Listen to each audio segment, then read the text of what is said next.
Welcome to Station WBMCT, Black Middle Class Talk, where we talk, get down, throw the communication around, message, receiver, feedback. Let's get it on.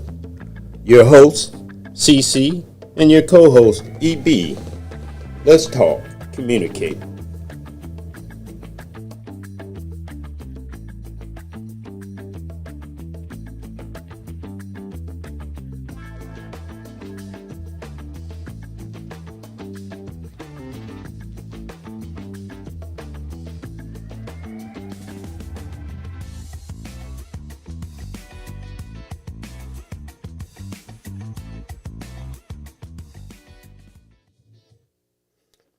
Welcome aboard.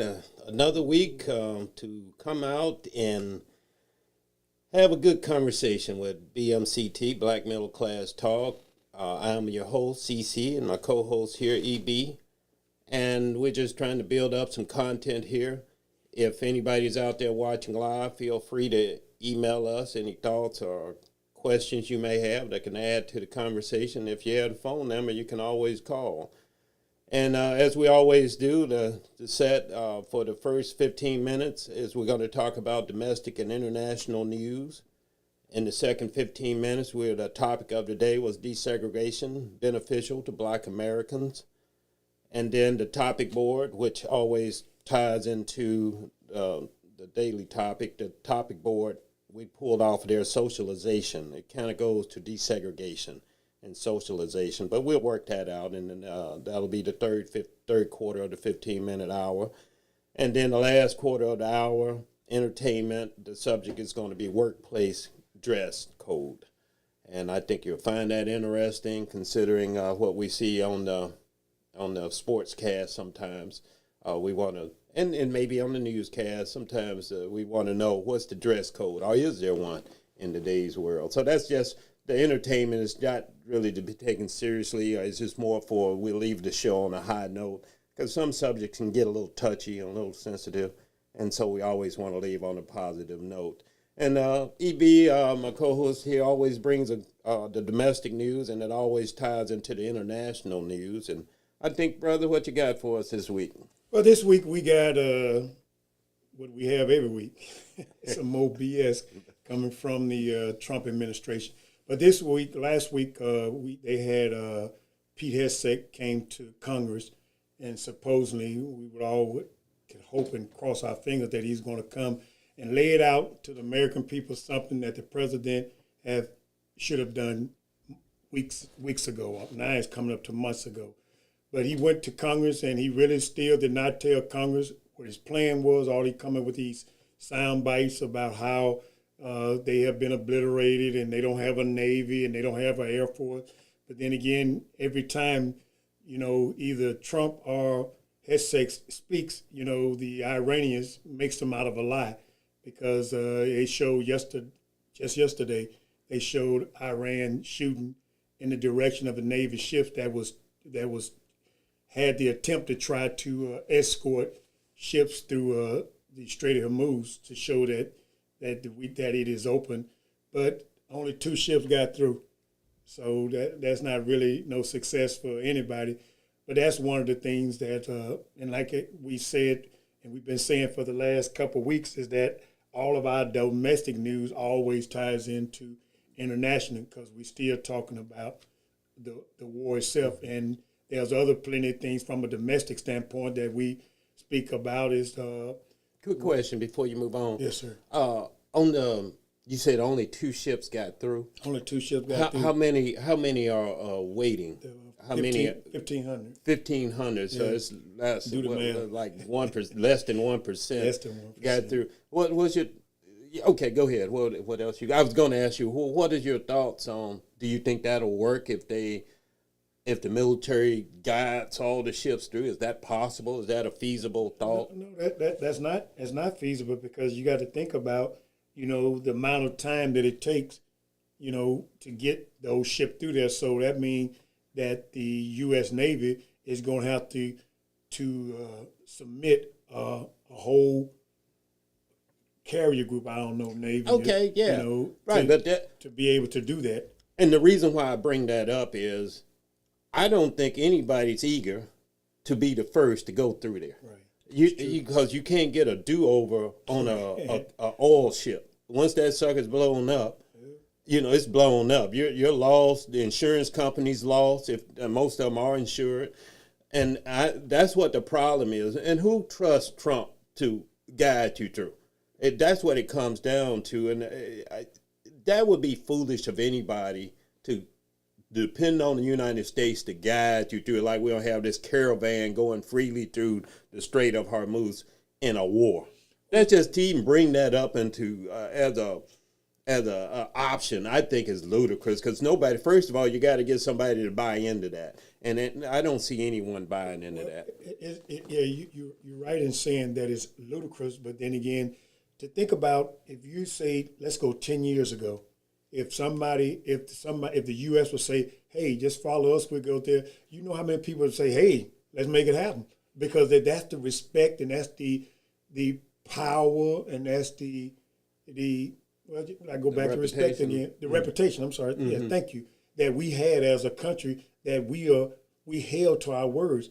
But then again, we're not. Like all the lies that have come up. The Strait of Hormuz is open. To who? So these lies that are being told, like, and as a good point that you made, who gonna be the first one to say take me in? And you made another point about insurance. A lot of those ship insurance companies telling them, say, don't go through the Strait of Hormuz, because if you blown up, you're not going to be covered. We're not covering that because it's in the middle of a war. Okay. So that is a very good point that you made about that. Right. And back to something else that you just said about credibility. The United States credibility is in the toilet, literally in the toilet. No, who's going to trust? We're a lying country. We had this conversation a couple of weeks ago, last week, about is America a terrorist state? Right. Because think about what America just did to Iran. Iran, they were not threatening the United States.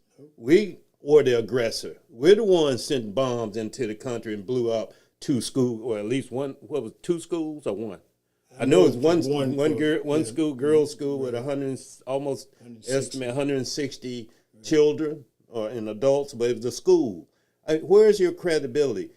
Lebanon, Israel, doing their thing. This is Israel, by the way, is the United States to me. The bombs that they're hitting with got U.S. made in the U.S. all over them. So I don't know how we can disconnect ourselves with that. And by the way, I think Biden dropped the ball on Israel when he was in power, when he flew over there and shook hands and hugged Netanyahu and did that whole whatever it was, and Netanyahu just played him for a fool and kept doing what he was doing, which I call genocide, because the Palestinians are just helpless. I mean, and they don't deserve that to be wiped off the face of the map because somebody wants their land. Right, but tie into Netanyahu is that how he played Biden. Like I say, he'll go along to get along until something better happens. And so, he, like I say, he put all his chips in the basket that Trump would win, because he knew that Trump was the only one that would allow him to be able to do the things that he was able to do. Well, bomb Iran specifically. Right. Specifically, because that's what they're saying, is that Netanyahu has asked presidents all the way back to almost 40 years. Obama, well before Obama to do this, and finally it's a sucker born every day. Trump comes along, he's a sucker, and he bombs the place. Now he can't get out of it because he just can't just say it's over.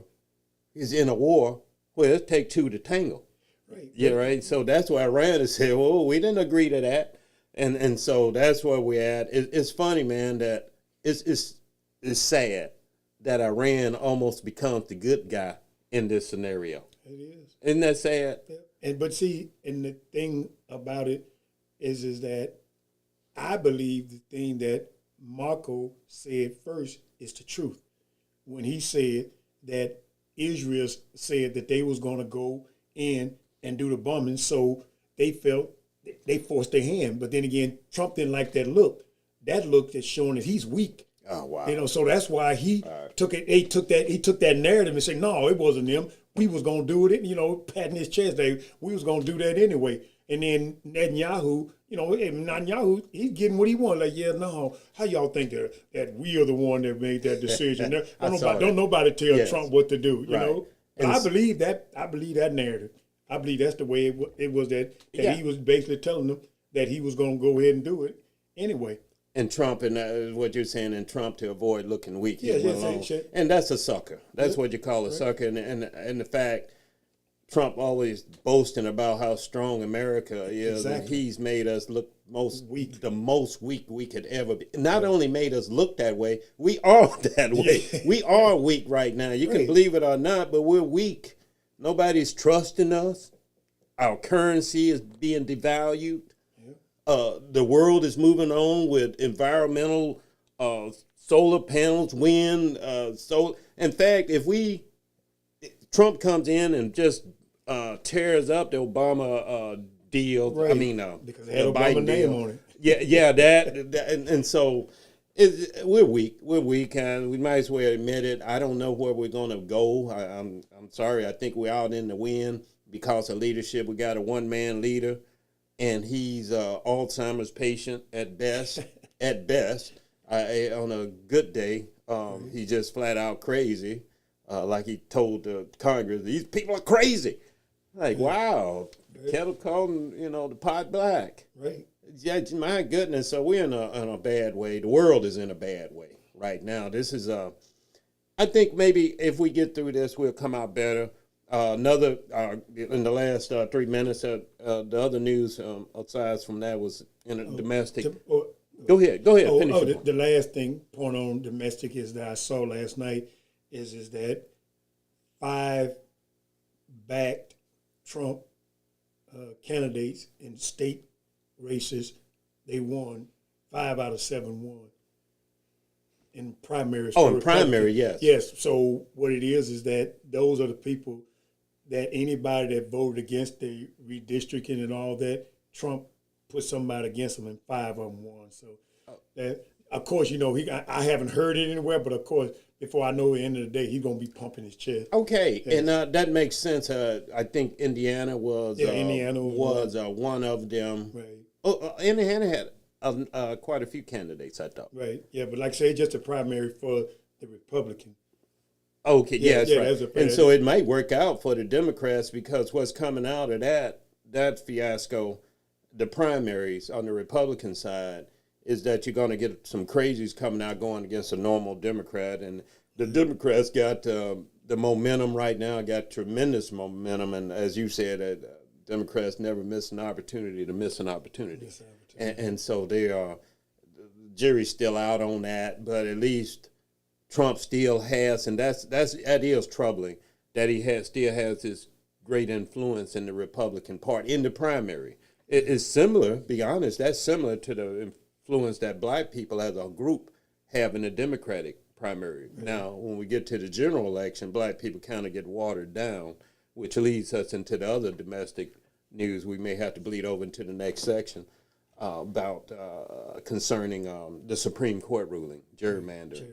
And so the civil rights, the way we understand it, the Civil Rights Law of 1965, which basically gave black people the access to the ballot without being hung, killed, threatened and all that, intimidated. Yeah. Basically, that to me, that's what that was about. And in my lifetime, I've benefited from that to the fullest. Yeah, but you have to take, the fact of our people that have stood up for that, and because people always say it disheartened me anytime that I hear a young African American say that I don't need to vote. That just tears me up because I know the sacrifice that other people made, because people could be intimidated. You can actually lose the guy be at the voting, the people that the sharecropper, he sit there, even though you got the right to vote, he's like, what you doing here?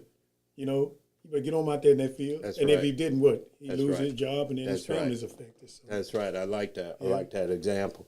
All right, that's the first segment. The next topic we're going to talk about after the break is really goes into this Supreme Court ruling and gerrymandering.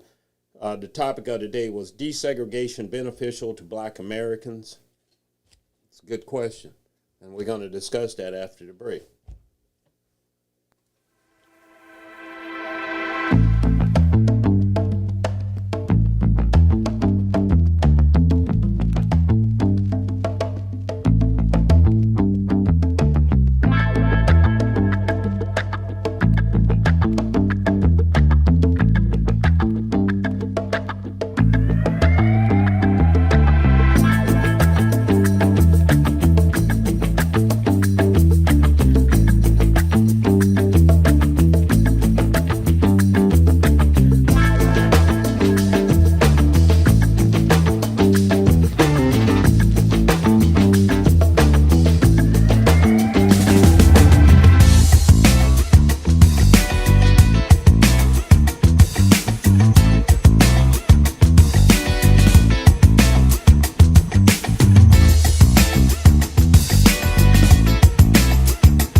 All right, welcome back. Okay, the topic of the day was desegregation beneficial to Black Americans. What do you think? When did desegregation occur in your mind, by the way? Well, I asked a couple of people about desegregation and what its benefits are. And it's been a conversation that I've had for many of years. You know, I'm from Louisiana, and that's saying a whole lot within itself. But I remember, going to an all-black school, and I remember when they desegregated. I think it was 1973. Mm-hmm. Yes, I mean, they did segregation, and I've had conversations with my mother, and other elders. I was saying, what was the intent of desegregation? I think that a lot of people understand it to be is that it gives us the opportunity to go and sit in a class next to a white kid. But that was not what they was fighting for. What they was fighting for is the resources which our parents had been, that their taxes pay for. Because I remember, like I said, I asked you this question, maybe you can remember. You remember at the beginning of the school year, when they give you a book, okay, and then in front of it you write your name. They got lines on it. Yes, it's yes. right in front. And then you had these stickers that's on that book, like that, and the stickers on there about that thick. Yes. Okay. Yes. Okay. So you remember that? We never the stickers from other people. No, the stickers are from other people that have had that book. Right. So what I'm saying, so you can go in there sometime and I'll be like, oh man, Cece had this book, and like I said, you older than I am. So Cece had the book. Cece graduated about 8 years ago. But I'm saying is that it's the same book that is being regurgitated, recycled. Right. But I never remembered, when I was at that school, ever receiving a brand new book out the box. Yes. So this is my view, is that what they was fighting for was with desegregation is to desegregate the resources, the schools, and the teachers. Yeah, the opportunity. Opportunity. Because they just said is that once they desegregated, a lot of top quality black schools were closed. Right. And then and so we didn't, at that time, we thought we was benefiting, but look at how it worked. Mm-hmm. They didn't affect none of the white schools. So now we got to find a way to integrate these black kids to our school. Because we sure ain't sending our kids to their school. Okay. Because most of the schools in our school was in the neighborhood. And I like the way you put that, and you started out that black people had their schools. Yeah. And a matter of fact, I went to Mississippi Valley State out of high school. That's a historically black college university, which actually started out as a agriculture school, like a trade school. And it just over the years, it developed. By the time I came, it was well established by the time I graduated as a university. But the bigger point I'm trying to make is that we had schools, but they wasn't adequate, as you say. I totally agree with that. And It wasn't funded. but this notion that comes along with this question is that is, I would want to first say that was it a superiority thing that we had to go learn from the white man, so to speak? Is that a question or a thought that that's what desegregation may have bought us? The educational knowledge of the white man, so to speak? Which it's a ludicrous question. I'm being facetious no. But I just want to address that thought. See, and that point that you said, the white man's education that we get, is that I feel that we fell back once we went to those schools. Because remember, is that schools in the neighborhood schools or black schools, I would say, is that majority of the teachers was from the neighborhood. They went to the same church. That's right. You know what I'm saying? Right. But then again, they had a vested interest in you being educated because they knew what it was that you was going to be facing in the world. So that being the case, is that I felt that when we went to the desegregated school, is that they was doing one or two things. They was either setting the kids back, or they was pushing them on. You know, we got so many examples that have shown us. Dexter Manley. This dude went through 4 years of college. Dexter Manley. He played for the Washington Redskins. And he won a couple Super Bowls. Okay. And come to find out, this dude was illiterate. Okay. You know what I'm saying? So just think about how does we're talking about a college. Okay. This dude did 4 years of college. Right. Well, and he was an athlete, so they were really probably promoting him on just for his skills, and that wasn't anything new. Right, but I was saying, even to this day. But I'm saying I use that example because I'm going to take that same example and I take it all the way back to when we was segregated school. Is that they pushed you, and if you not acting right in class, they on their way home from work.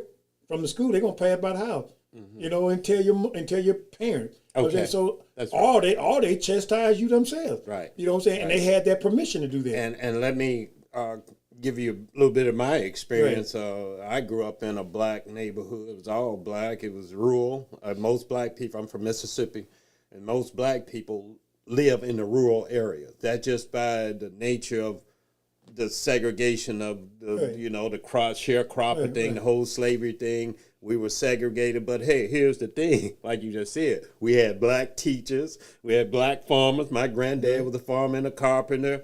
It was just everything was black. And then now, when I started K1, and that's what you're talking about. I'm the first generation. That's all I knew was integration. I didn't know that as a first grader that this was something new.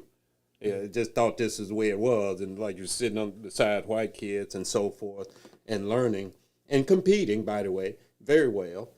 I just thought I just had to throw that in the conversation that it was not like we didn't have. You look at your Tulsas, the Tulsa riot. Everybody knows about this. The Black Wall Street, Oklahoma, was bombed and blew up because the black people were prospering. It was a great city. It was blew up. Out of racism. But this was a standard at that time. Black people had their own. We stayed on our side of the tracks. And the notion, and what I'm probably emphasizing, is that we were doing pretty good, I think, to a certain point. As you say, it would have been nice to have those resources. I totally agree. Right. And that question, though, sometimes can get a little tricky because that's I would answer, sometimes I answer that question with a question. Because your question being, was desegregation beneficial to black Americans? And I would say, well, was stolen Africans from Africa beneficial to Africa? You know what I'm saying? We had to bag up to how we got to the situation. Right. And it's not like the whole story behind before we get to desegregation is, you have to be aware of how we get to that point that black people, their education, there was a point where we couldn't even read. It was against the law for black people to read in the South. Right. So you have to include all that conversation that you took a people from another continent, stole them from another continent, brought them to a place that they didn't know, didn't know the language. You just stripped them of every knowledge of family, every knowledge of language, the whole thing, because they were slaves. Well, in this case, it was the brutality of the slavery. And by the way, I want to point out for all the Bible thumpers out there, that slavery that you read in your new American Standard Bible and so forth, and all the other Bibles where they use the word slave, that translation is, to me, totally inaccurate, because the slavery in the Bible was more for indentured servants, where people owed a debt and you were trying to pay off a debt and you would pay it off through your servitude. But in the Bible, if you look at the King James, I have to point this out, it goes in the King James, it uses the word servant. Now, that Greek and Hebrew word can be translated either or, slave or servant, but in the context of the King James, I think they had it right. It's a servant. The Bible does not endorse slavery, as it would be. So I just want to drop that off, because what happened to us in America was justified through the Bible. Yes. In slavery. And we get to the Supreme Court and the rulings that the Supreme Court, just this latest one with the Voting Rights Act, shutting it down, cutting it off, and how we get to this point, and the struggle continues. Now, I'm not saying that what the Supreme Court did was the worst thing that probably could happen to black people at this point. Yeah, I think it. Go ahead, but that it follow. is that once, because the fact is that look at all the efforts that we have made, the John Lewis, the Medgar Evers. I mean, just think about all, and then just one stroke of a pen, just one ruling, is that just wiped out, because they're saying now that the districting, right now, district line should not be based on race. Mm-hmm. And so that's saying is that they don't allow you, because they did allow for them to draw things that you would have a majority black, at least one out of the whole state, because in Louisiana we only have, out of 6 of them, we only have 1. But when they do a redistricting, that of course, that 1 going to become 0. Right, but that 1 that you had was due to gerrymandering, right? They just said, hey, we're leaving 1 little tidbit. Right, exactly. Because they had gerrymandered all the way up to that. Right. Now, that's Louisiana. Right. And I see, and here's mine, South Carolina. I think it's South Carolina. Jim Clyburn. South Carolina. Clyburn. That's where he's from. South Carolina. Right. The perfect example, just like Louisiana. South Carolina has this one district which Clyburn has ruled since I can remember. Right. And that was gerrymandered like that for him. Right. You get 1. Now, I say all this to say what the Supreme Court just did may blow up in their face. Because when they try to rewrite these things, these districts again, right, I think it may blow up, because now you take all these black people and you filter them with white people, right? Right. I hope you can count. They can count it out right. Because one thing, they can count black people, right, but you can't count white people, because they don't know which way the white people are going to go, especially post-Trump. And you look at the Trump approval ratings and you see how he's losing, except in the primary, as you bought it. But I think it's going to blow up in their face, right, because when they start, because they're going to put it back probably, I think most of them are going to, they're pushing back on it, because they know they didn't gerrymander it to the max. That one, like you say, we brought up 2 examples, Louisiana and South Carolina. Right. How you only got 1 from each state? That's gerrymandered anyway.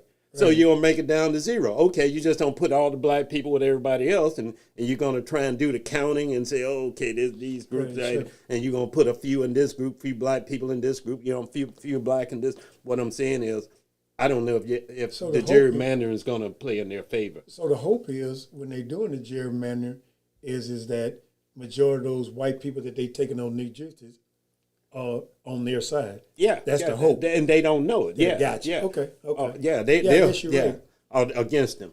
So that was a good subject for today. We're still going to continue this subject, because we're going to take this same subject into socialization, because desegregation was really a social, putting 2 groups together to socialize, if you could say, but not that they socialized willingly.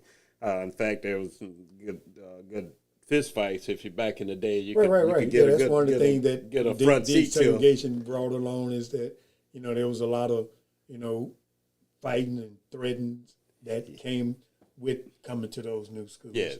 You know? Okay, we're going to come back and we'll start off there about the socialization. How many white friends that you made when you were coming up, Lord, and how many black friends they had, and I don't know if Latinos in this subject. I don't recall them, but we'll start that after the break in the third quarter. So hang on, we'll be right back.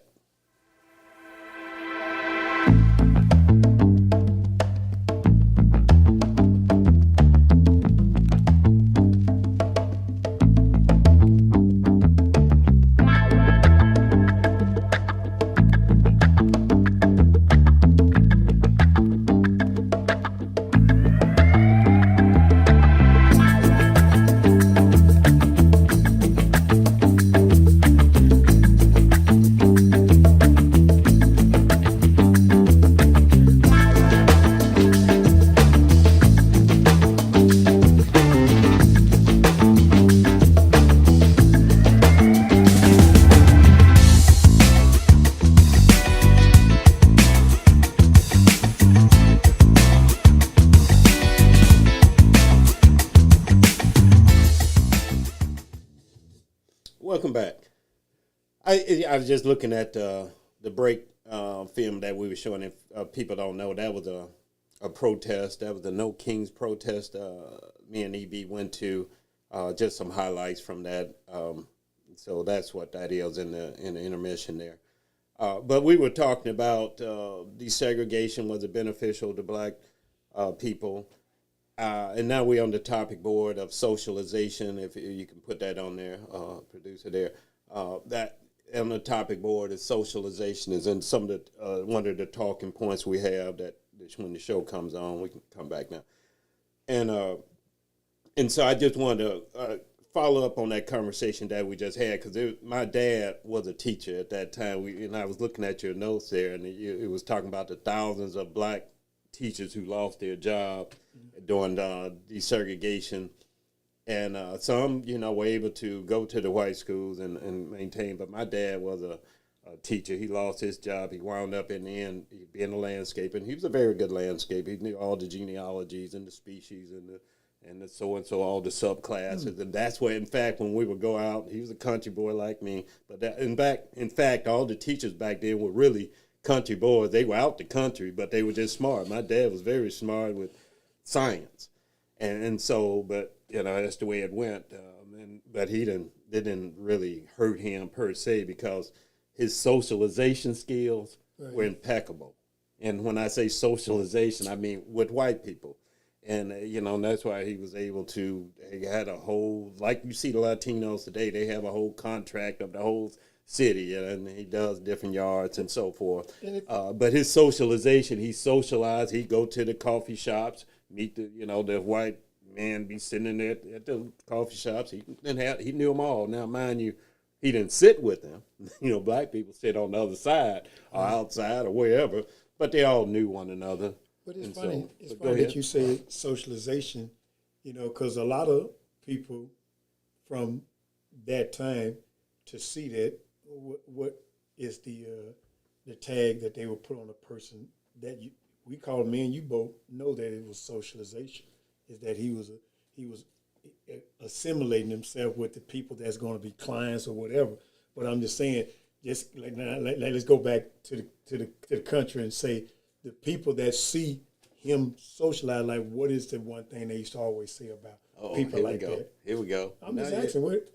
Well, if you're talking about the uncle, yeah. If you're talking about the Uncle Tom thing, and it's sad, but I'm saying, but I don't know. Well, that comes with class. That comes with what we call prerequisites.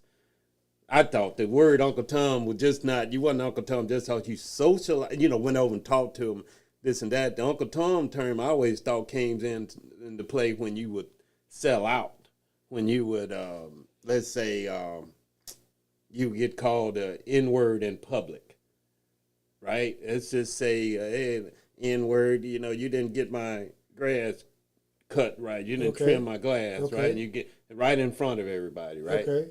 And you just move on, right? Right. You go and cut that grass a little straighter, a little liner.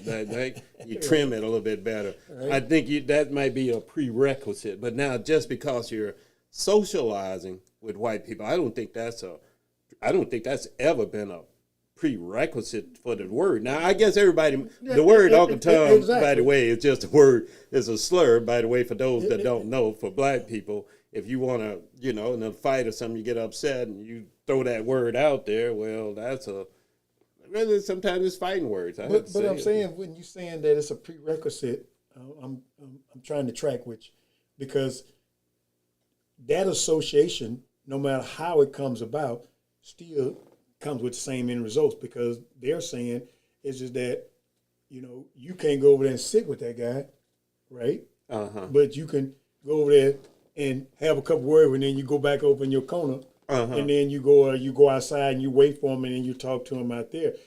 Way that, like you said, that word can go from just being just a jab at somebody, all the way to it actually being that you are putting it down like you putting a knife in them, because it all depends on how people perceive or take that word.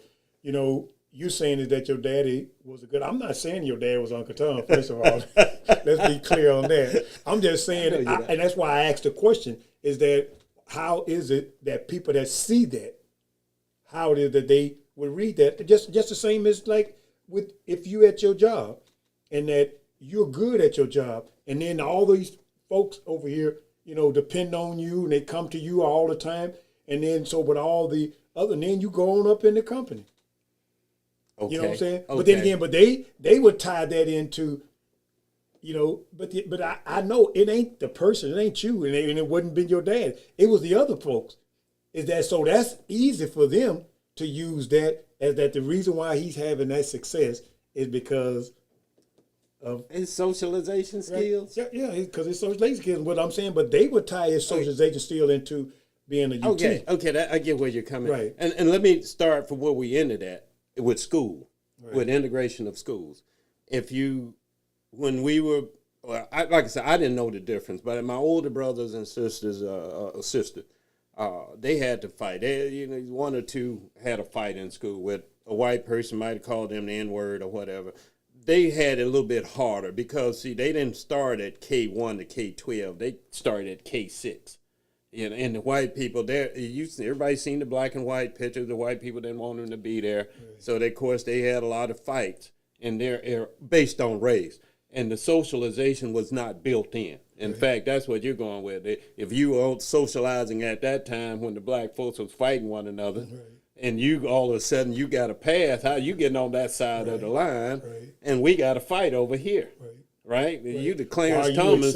You're the Clarence Thomas of that time frame. How did you get in the circle? Right. And that's where you might get that label at that time. Now, for me, like I say, I'm K1. I don't know. None of us know the difference. We're first graders, that's 5 or 6 years old, and this is all we know. So this doesn't come up as far as in that time. When you say all you know is for like being around white. Yeah, in school. In school. Gotcha. In school now. Right. Now when I went back home, it was I'm back into my black neighborhood out in the country, which by the way, country life is a great place for a child growing up because especially in sciences. Right. And you're going to see a lot of stuff in the country, a lot of bugs, a lot of snakes, a lot of turtles, frogs, the whole thing, and I did very good in science. And because I attributed pigs, had to go slop the pigs, and I knew all about, I learned about how diseases are spread through the pig and how they cycle. I forget that lesson, but I know the cycle, if I had to go back and read it again, I'm saying, but I attributed that to where I was from the country. I could relate it to some when it was being taught. But back to the socialization, in class, I had white friends. I don't know if we all had white friends. Everybody knew each other. We didn't have that big a class. In my graduating class, it was probably 80 people. And so so everybody was kind of together anyway. And like I said, when you start that young, now, not to say that as we went on, the kids wasn't taught that. In fact, we really just kind of gravitated toward our group anyway. Right. But not that we didn't have friends in the other group, but you're right, we had, and it's still, I'm sure, continues to this day, where you have the blacks sitting on this side of the cafeteria and the whites sitting on this side of the cafeteria, and Latinos might in this day and age may be in the third. No, I'm saying they all blend together. But I was just saying that I was going to say is that that's so true. I graduated in 1979, and the black sat on one side of the dining facility, and the white. It wasn't mandated. No, but like you, and that was a good point you made, that you always gravitate to your comfortability, to what it fits you.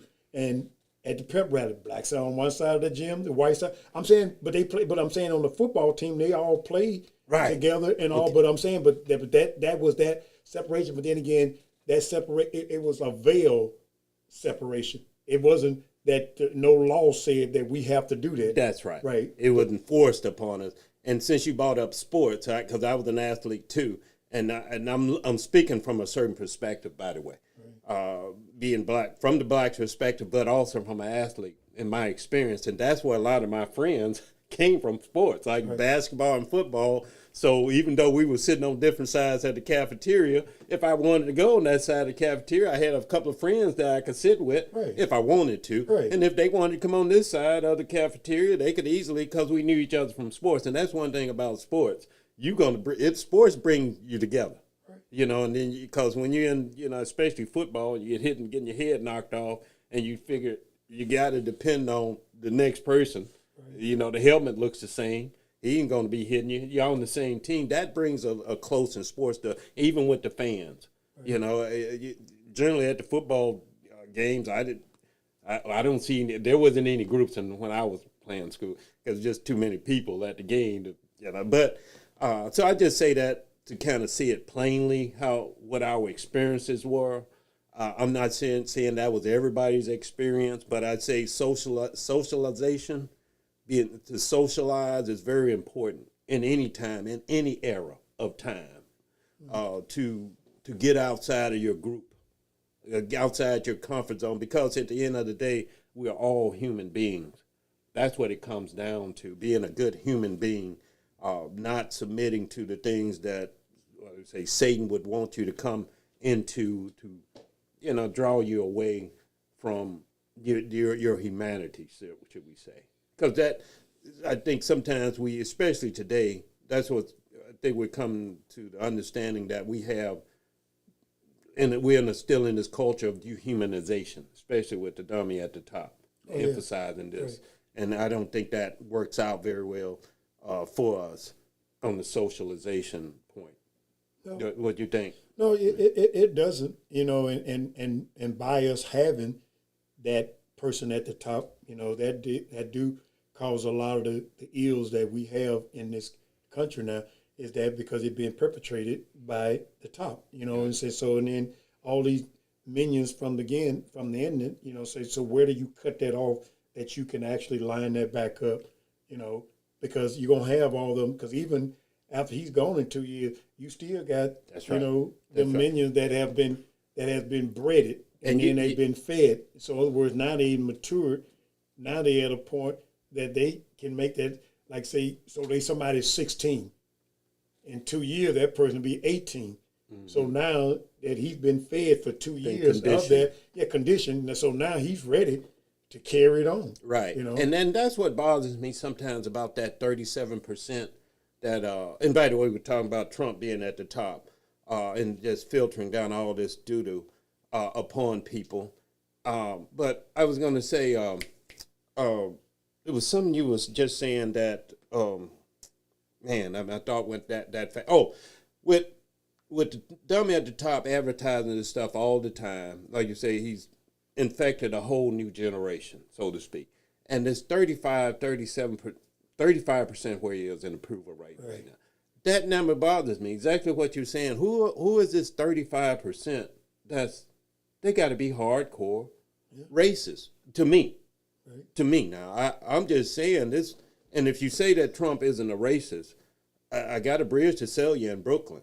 And the fact that the evidence is in that conversation is.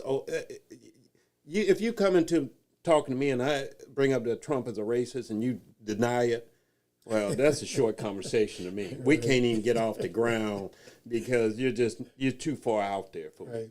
Maybe EB can work with you. He's a nice man. If they don't, I heard them say about you one time that if they don't talk to EB, something wrong with him. He can socialize to you, to no one's end with anybody. And I find that's a good compliment to you. But socialization, is tied into, because I can have a conversation with you and not speak a word. Meaning? I'm saying is that your conversation that a person put out is that I don't have to act or react to it. Okay. That's so right. so in other words, and then like you just said, it's going to be a short conversation if somebody say something to you along those lines, because you said there's no way that we going to ever. Right, and that's not communication. Right. And that's not communication. Yeah, exactly. If you shut off, you shut down. You're not, and that's our emblem. That's our logo.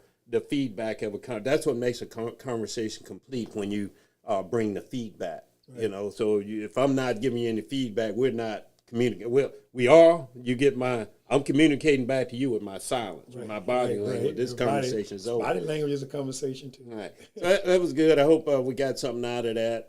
But our next, after the break, we're going to go to the workplace dress code as an entertainment section. So you guys hold on. We'll be right back.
All right, we're back.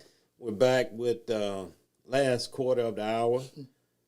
And the subject, entertainment subject, as we always do, we ended on a high note. And the subject of the day is workplace dress code. Now, the sports season has came. We're in the basketball playoffs right now, and we're watching the pros, and they have the halftime, and then the beginning of the game. They have four commentators in this case. They got a black female, and they got 3 black male commentators with this, NBA. And the NBA, and the black female is the anchor. She leads the conversation. And I can't help but notice that the black female has a miniskirt that's about 2 inches from her butt, I would assume, if I could measure it.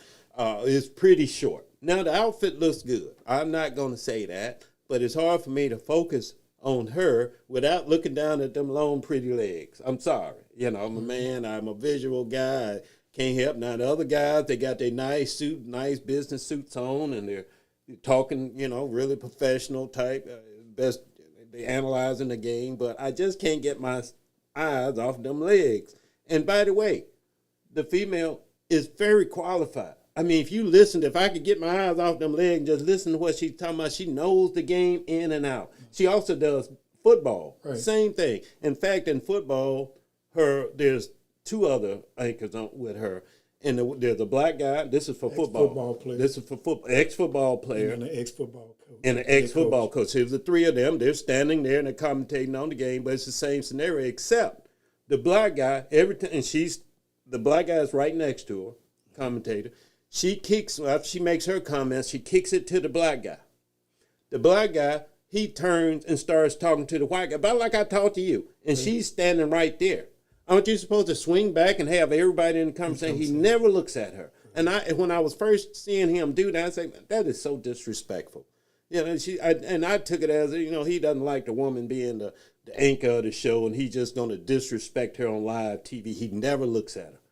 And until it's time, to close out. Right. He swings back. But then I said, well, maybe he's feeling the same way I'm probably feeling. How are you going to show up in the workplace with a miniskirt that's 2 inches from your buttocks going up, all them legs, and we're supposed to be in a professional atmosphere?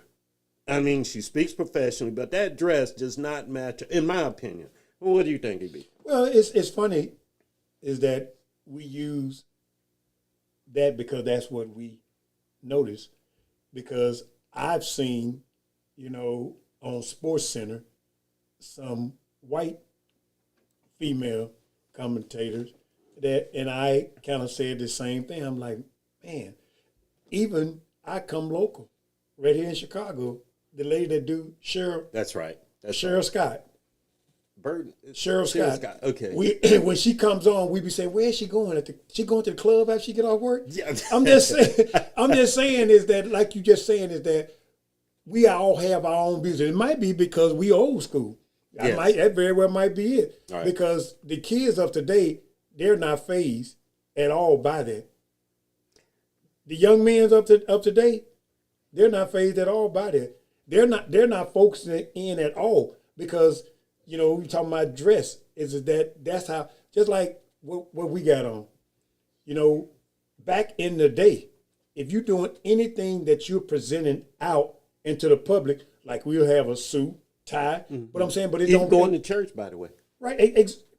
But see, when you say dress code, we ain't just talking about the work, but we just talking about dress code, period. Because when I was in the workplace, I dressed snazzy, and I used to always have. You see people come to work that be having flip flops on in the workplace. I'm saying it just, to me, it just seemed like there's certain thing that. Do you think I have a double standard? That you have because you pointed out the white lady, and I know and that was a good point you made, because I watch the weather. There's a weather channel. I always do like you, and me and my lady friend, I comment on the mini skirt that she wears. She's a white lady, right. And I feel the same. I don't have a double standard. I'm trying to watch the weather. I'm trying to see which way the wind is blowing, and every time I see which way the wind is blowing, it comes back to them legs. Right, but it's a funny is that her legs are not like they look all. Here we go. I'm just saying. I wasn't even talking about how good they look. Okay, I'm good. No. You did. You said about that nice leg. Yeah. So you were. But what I'm saying is that when you're talking about, is it the dress code, double standard? No, it's not, because I've heard women say that they have an issue with those women even being in those positions because we have been trained to always expect a Brent Musburger, a Brian Gumble. That's the way we have been trained. So for those people to come in there and they got to work, like, say, that glass ceiling. Yes, it's still kind of glass ceiling.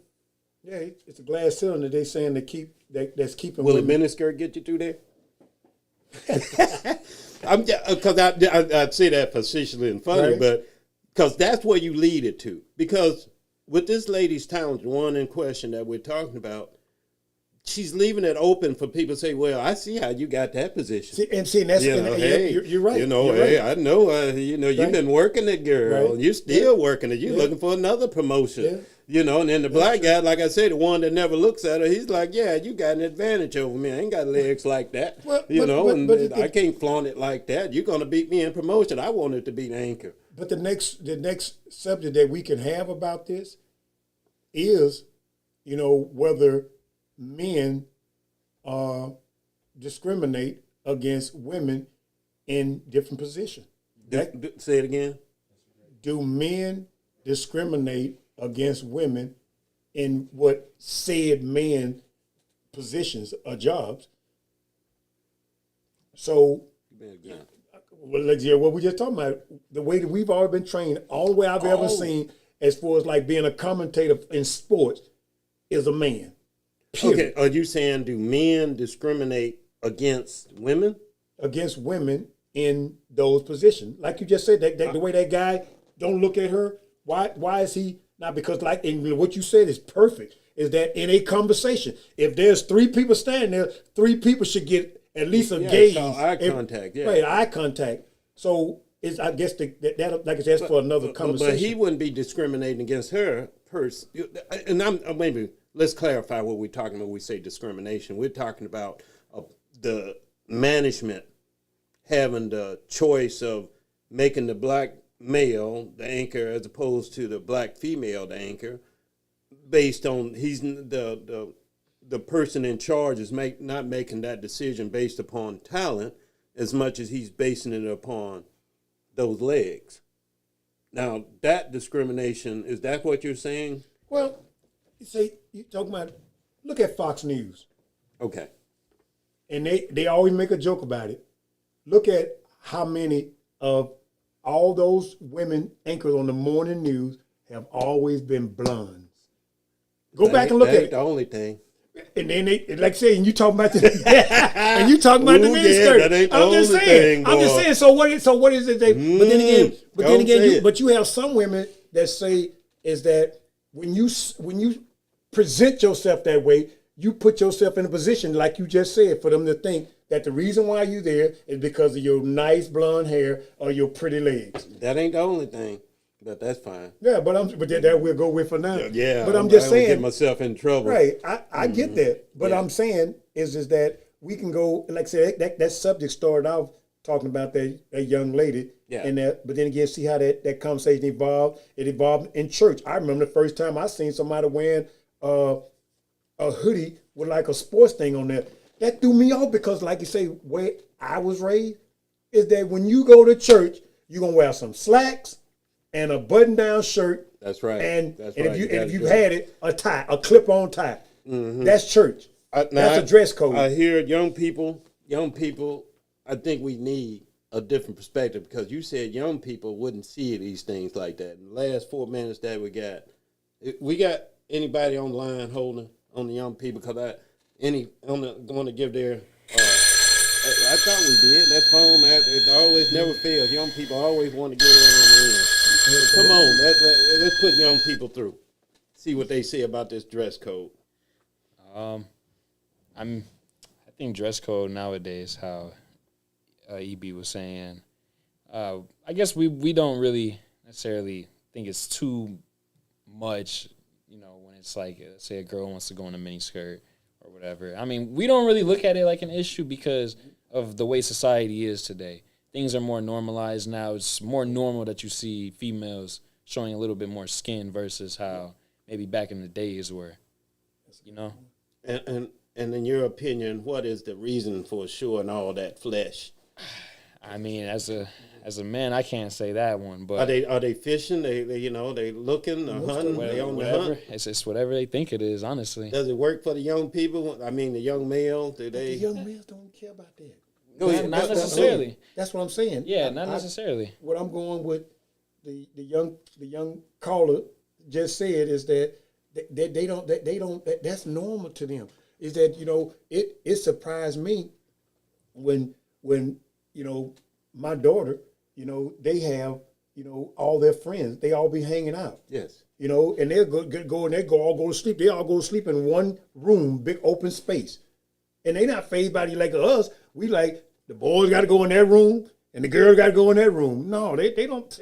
Wherever they can find some place to lay their head. Oh wow! But I'm saying, but they're not fazed by it. And the young lady getting up, walking through there with her bra on. Back when we was young, man, that was just like blow our mind to see a bra. All right now. You know what I'm saying? Right. But that's not something that they're fazed by. And like I say, all these women walking around here halfway naked. I get it. Because you go to the dress code, and we talk about women, talk about the men dress code, but that's another subject too. Right. And we can follow up next week. We can follow up with the men in the dress code, because I heard that too. Them tight pants and all that sagging. In the middle. No, not the sagging. I'm talking about them tight suits. Like, I should have bought that up with the lady in her mini skirt, so to speak. I should have bought up them tight suits that the men be wearing. You got all that in the front, all that big ball, the sock in. They got a sock in their pants, if you know what I mean. I should have bought that up. We'll talk about that next week. No doubt. We'll talk about, I'm going to call it the sock in your pants. Right. And y'all know what we're talking about. Okay, we come to the end of the hour. For those out there watching, anybody out there watching or watching later, appreciate the support. Hit the subscribe button and help us out. The subscription is free at this point, so don't worry about it. We're just building up content, and we just appreciate everybody who supports us. And right now, and anything, brother. No, thanks again for, like I said, we appreciate you taking time out of your day to come spend some time with us, and we hope that the content and all the conversation that we have is something that jolt something in your brain and make you think about what things about going on in the world. And we appreciate your time. Thanks for coming out. And thanks again to our audio video control person. Always does a good job, and we appreciate having him on board. And to everybody watching, as our ancestors will always say, always, always do the right thing.